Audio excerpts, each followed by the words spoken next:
बिस्मिल्लाहिर्रहमानिर्रहीम। अस्सलामु अलैकुम मुअज़्ज़ज़ सामीन।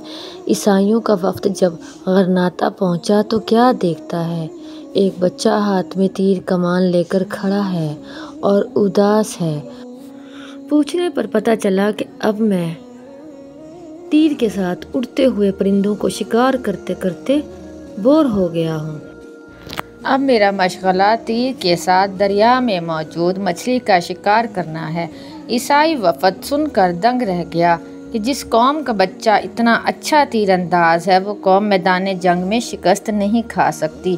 वो वफ़द वापस गया और बड़ी सोच विचार के बाद नौजवान लड़कियों के वफ़द दोस्ती सकाफ़त के नाम पर मुसलमान मुल्क में भेजने शुरू कर दिए।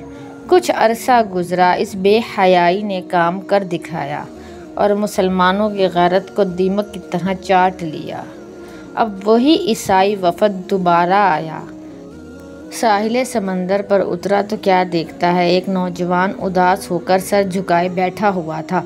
पूछने पर पता चला कि उसकी महबूबा ने मिलने का अहद किया था, लेकिन वो बेवफा निकली और मिलने ना पहुंची।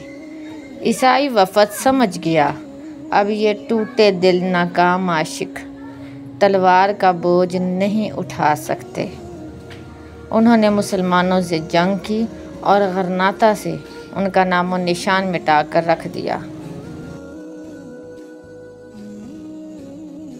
अब गरनाता, अशबीलिया, तलीला वगैरह में सिर्फ बोसीदा इमारतें रह गईं और दास्तान तक नहीं, दास्तानों में उम्मत के नौजवानों को सबसे ज़्यादा नुकसान शराब और जन ने पहुंचाया। काश के उम्मत के नौजवान अपनी अहमियत पहचान लें और फिर से अपने असली मकाम को हासिल करके उम्मत का खोया हुआ वक़ार वापस दिला दें। अज़ीज़ सामीन, इस वीडियो में बहुत गहरी नसीहत है। आपको वीडियो कैसी लगी कमेंट्स में अपनी राय ज़रूर दें। शुक्रिया।